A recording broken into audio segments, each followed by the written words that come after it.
өнжөөд нэг ээж нас уралт. Айлын ээж бол тухайн айлын нар шүү дээ, гэрэл гэгээ.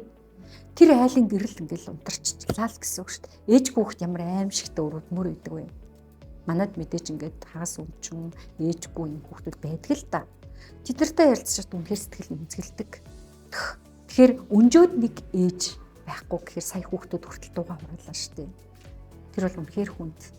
Энээс л бид нар сэргийлчих хэрэгтэй байгаа юм шүү дээ. Сэргийлэх боломж нь байна шүү дээ, гол нь тий.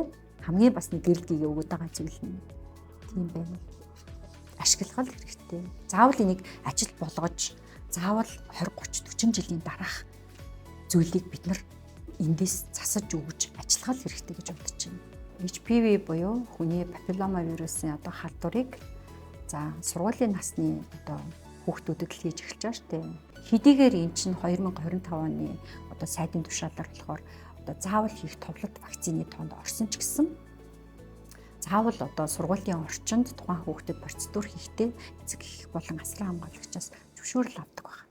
Эцэг эхчүүдийн ойлголт янз бүрийн ойлголтын зөрүү шүү дээ.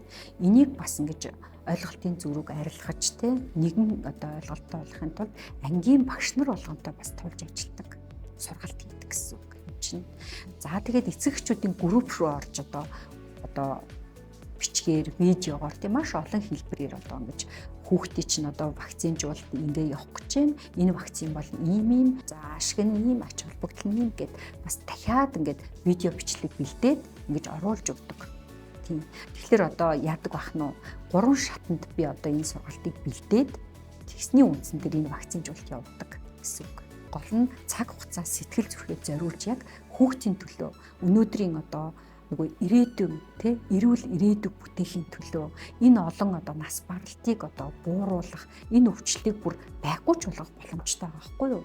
Тэгэхээр энэний төлөө л нэгэн зүг рүү харж ингэж бүгдээрээ ингэж дор бүрний ажиллаа хийгээд явчих юм бол энэ бол Монгол улсын ирээдүйд бол хамгийн том тач холбогдлыг өгч чадна гэж би бас итгэдэг.